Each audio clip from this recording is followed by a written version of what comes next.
Let's jump ahead and talk about the Lucy Connelly case. Let's do This is that. very important to this.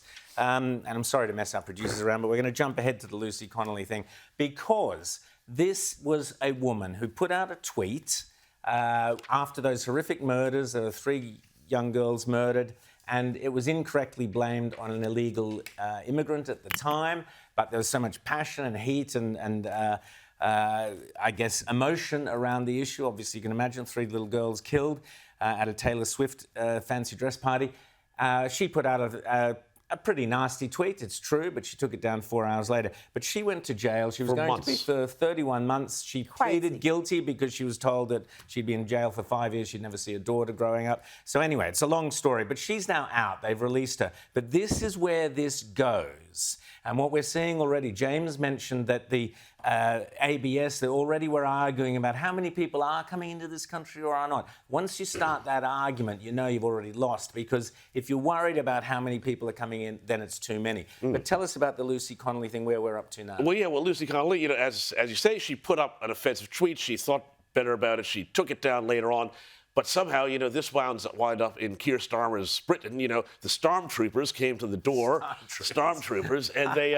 and they took her to jail, and she wound up in jail for months and months. As you say, she did plead guilty, but as you say, that's part of the lawfare that they do. They say, and people were, there were so many people who highlighted crimes that migrants and others committed rapes and things like that have gotten smaller, lighter sentences than what she got. But there are people who were guilty of offences, part of the grooming gang scandal, where thousands of girls across the country were raped or abused, trafficked. Some of them got lesser sentences than this woman for a online post that was taken down after a few hours. I mean, it is crazy. If you were saying this was going to happen 20 years ago, people would tell you you got having some sort of weird fever dream. But it is the reality. She's not alone. There was a bunch of people who got sentences, and very quickly the turnaround in the legal process from being charged to sentence and off to jail with you. Record time, and that was to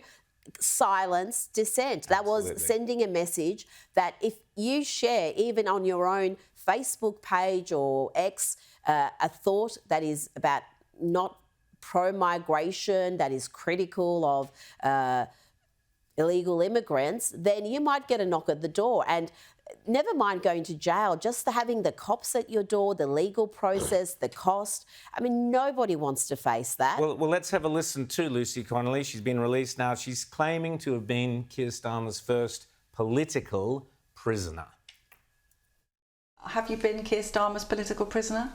Absolutely. And me and several other people. Like I said, it's important to remember that it wasn't just me. He needs to practice what he preaches. I think, he's a human rights lawyer, so maybe he needs to look back at what people's human rights are, what freedom of speech means, and what the laws are in this country.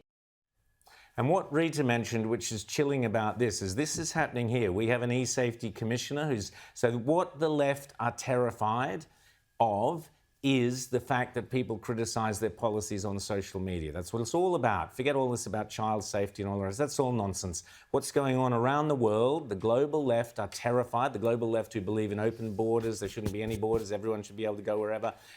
They are terrified of people, you, me, anybody else who goes on social media and complains about their policies. Here in Australia, as I said, we've already got the ABS quibbling about the actual numbers of people coming into this country. How do we know how many people are coming to this country? What we see is increased traffic jams. What we see is fewer housing. What the kids see is less chance to get a rental, long queues for rentals or homes. So what do the left do? They don't try and fix the problem. They try and silence the dissent. And that's what we're going to be seeing in this country with the e-safety commissioner kicking in with all this banning this and banning that and misinformation or whatever, under 16-year-old bans. They are trying to silence dissent, James. Well, it's not only about silencing dissent, because the silencing dissent is part of a broader project. You see where Britain is now and you see where Australia is going. The British establishment, the elite, if you want to call them that, I increasingly dislike that word, has a real serious distrust and, in fact, actually hatred, I think, for the British people. They're terrified of the British people. They're terrified of what they think. They're terrified of what they stand for and what they represent. And they want to remake the country. And the same thing is essentially happening here. And they want to remake it in a way that is fundamentally better for labor. And, it comes in to a whole lot of different, there's all these different sort of strands that have been running through our culture for the last 50, 60 years, multiculturalism, laborism, all these different sort of things. And the end result here is, it's a fundamental change that the country is undergoing, and we've never really had a referendum on it. I mean, it's like if you had a referendum on population, you would have 70, 80% of people saying, cut it to 0.5% of whatever your population is. Well, Put a moratorium on it. I think we need to start having referendums so we can actually measure the democracy. sentiment on these key issues.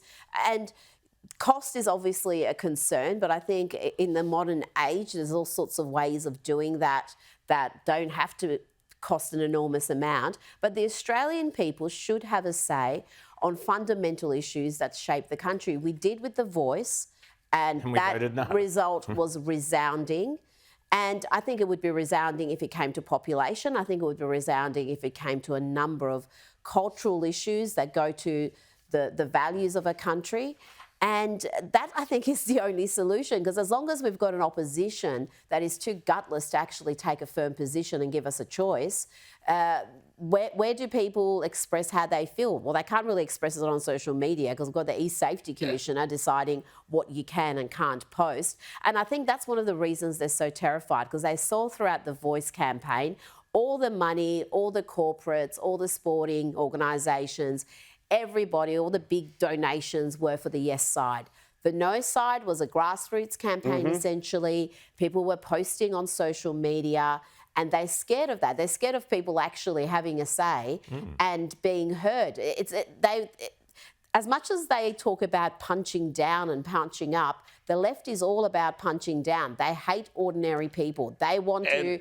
And part of the problem in this country is we don't have what, for example, they have in Switzerland, which is citizens' referendums, it can be called. The citizens can call for a referendum on an issue with certain petitions, a number of people. In California or in the States, you have recalls, you have the citizens proposing ideas that go forward and have to be voted on if you get the right amount. We don't even have a method of recalling our governments. We have a disastrous government now, a communist government in place, and we have no ability to rein it in or get rid of it. We don't even have an opposition. We are in dire, dire straits.